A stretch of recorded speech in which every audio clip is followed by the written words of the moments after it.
Frères et sœurs bien-aimés dans le Seigneur, que la grâce et la paix de Dieu soient avec chacun de vous encore l'autre fois.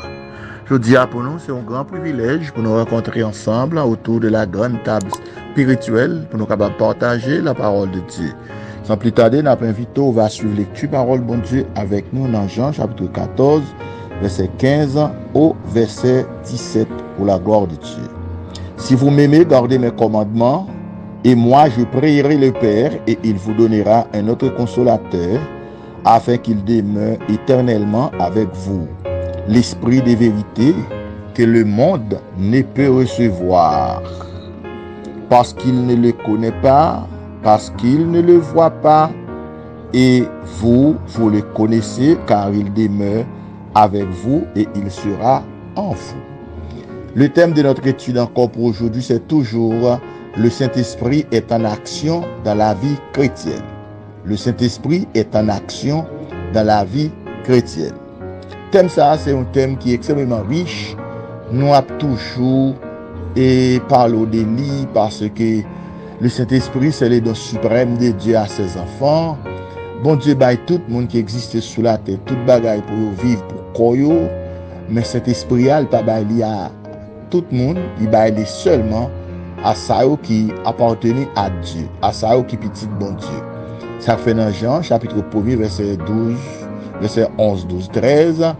Il dit, il était venu chez les siens, et les siens ne l'ont pas reçu. Maintenant, à tous ceux qui l'ont reçu, et qui croient en son nom, elle a donné le pouvoir de devenir enfants de Dieu, lesquels sont nés, non selon la volonté humaine de l'homme, mais selon la volonté de Dieu. Donc c'est Dieu qui s'est choisi à donner naissance spirituelle à tout le monde qui croit en Jésus-Christ, qui a accepté Jésus-Christ pour sauver personnel. Eh bien, monde ça une petite bon Dieu par la foi, bon Dieu fait le don suprême du Saint-Esprit. L'autre jour, nous avons un point que le Saint-Esprit a et action, travail dans la vie chrétienne, c'est pour transformer nous de l'état naturel, de l'état adamique, pour le mettre nous à l'état spirituel. Et je dis encore, l'autre point avec encore dans cet esprit, thème Saint-Esprit en action dans la vie chrétienne, c'est que le Saint-Esprit, bon Dieu, ben nous, c'est pour le rendre nous une capacité pour nous comprendre la parole de Dieu et pour nous capables de mettre la parole de bon Dieu en pratique. Donc, frère, moi, pas aucun moyen pour un petit bon Dieu, un serviteur bon Dieu, un servant bon Dieu, pas aucun niveau académique qu'il est capable de gagner et capable de faire comprendre la parole de Dieu. Ce n'est pas l'esprit, bon Dieu, qui décèle la parole, qui retire les codes qui sous chaque texte biblique pour faire nous comprendre la parole.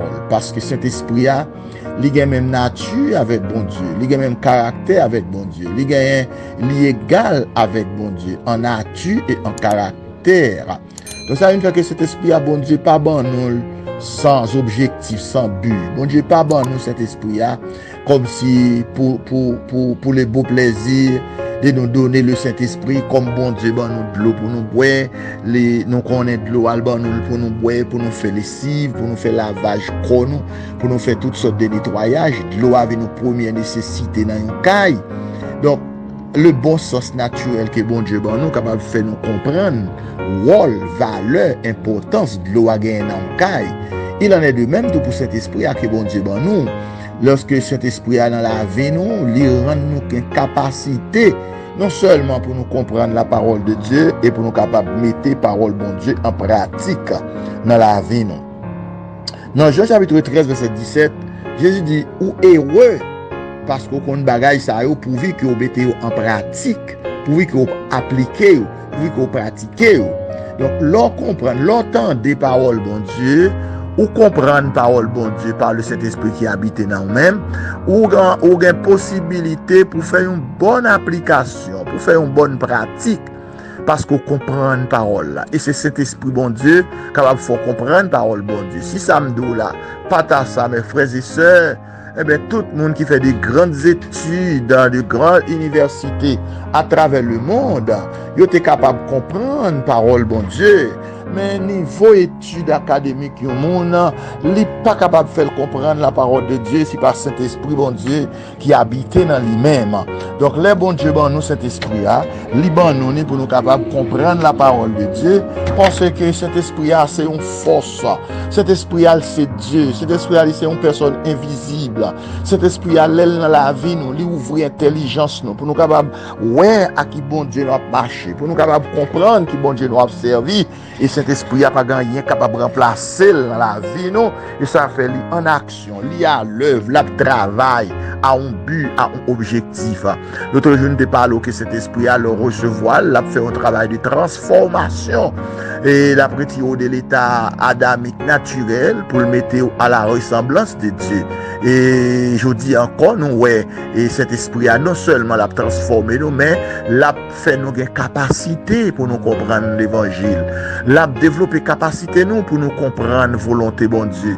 L'a développé capacité nous pour nous comprendre parole bon Dieu. L'a développé capacité nous pour le capable faire nous arriver à la mesure de la statue parfaite de Christ. Et bon Dieu, bon nous cet esprit comme étant le don suprême, le don supérieur. Cet esprit n'est pas seulement et il n'est pas égal avec les dons spirituels que nous recevons pour nous, n'est-ce pas, exercer tel ou tel ministère spirituel pour la gloire de Dieu dans l'église locale et même ailleurs. Cet esprit n'est pas un don, tant qu'un don de parler, don de prêcher, don d'enseigner. Cet esprit n'est pas don de donation, don de partage que bon Dieu, bon, cet esprit a bon nous. Mais dans cet esprit que nous recevons même de Dieu, il est venu un don qui est suprême parce qu'ils sont dons éternels. Dans Jean chapitre 14, verset 16 que nous te lit avec tout à l'heure, Jésus te dit, disciples, là nous recevoir cet esprit, il va demeurer avec nous éternellement. Et pourtant, l'autre don spirituel de recevoir, don de prêcher, il pas un don éternel, don d'enseigner, il pas un don éternel, don n'est-ce pas de partager sa bon Dieu bon avec les autres, il pas un don éternel. Ou a besoin d'exercer don ça, c'est pendant vivant dans le corps, dans le monde, sur cette terre. Mais une fois que bon Dieu fait appel, ou retire sous terre, ou entrer dans la gloire, ou aller, eh bien, on n'est pas capable d'exercer aucun don encore parce qu'on ne peut pas croire. Ou arriver à la finalité, à la gloire. Mais cet esprit, comme étant le don suprême de Dieu, ou a toujours gagné, l'a toujours avec ou pour remplir toutes les fonctions spirituelles, pour remplir tous les rôles spirituels de la vie chrétienne. Donc, dans cet esprit que bon Dieu, bon, nous, Jésus a fait promesse à disciples dans Actes chapitre 1, verset 8, il dit, nous va recevoir le Saint-Esprit. Le verbe recevoir ici, il veut dire, nous joignons cadeau, nous recevons cadeau. Et l'apôtre Pierre a porté la première prédication de l'inauguration de l'église le jour de la Pentecôte. Lorsque foule immense qui était rapproché auprès de l'apôtre Pierre, il te dit, lorsque message parole bon Dieu était prêché par le Saint-Esprit était vivement touché, il te dit, homme frère, que ferons-nous? Après avoir entendu une telle prédication, un tel message, une telle parole, homme frère, que devons-nous faire? Apôtre Pierre te dit au consacré, c'est pour repentir, pour pécher ou pardonner. Et puis là, au final, repentir, pécher ou pardonner ou baptiser, il dit, il va recevoir ce Saint-Esprit. Et dit, promesse ça, il fait pour eux. Promesse ça, il fait pour eux-mêmes qui a parlé comme apôtre, ses premiers disciples de Christ. Il fait pour eux-mêmes qui a attendu lieu. Et il fait pour tout l'autre monde qui au loin, qui va ajouter un aussi grand nombre dans les jours à venir. Ça fait me sentir que moi, avec aujourd'hui, nous dans le centre de l'accomplissement du grand plan du Saint-Esprit de Dieu que nous recevons, qui a guidé nous dans la vérité, qui a orienté nous, qui a fait route avec nous. Et côté où attendons là, c'est Saint-Esprit, bon Dieu, capable de comprendre parole, bon Dieu. Et Saint-Esprit, bon Dieu, capable de lever le voile de la chair pour comprendre parole, bon Dieu. Donc, pas rien, bon Dieu, capable de faire dans la vie, yon petit li, si que petit si là, li pas recevoir cet esprit dans la ville, pour le capable de vision spirituelle, capable de vie spirituelle, capable de comprendre des choses spirituelles. Ça fait don du Saint-Esprit que bon Dieu fait li ba là, pas rien capable de remplacer, parce que c'est le don suprême, supérieur, et c'est un don qui est éternel. Donc le Saint-Esprit est en action dans la vie chrétienne, non seulement de maintenant, mais pour conduire jusqu'au grand baptême de l'éternité. C'était frère pasteur Zamion, pasteur Camille Edouard, serviteur du Dieu vivant Haïti, qui a dit Maranatha.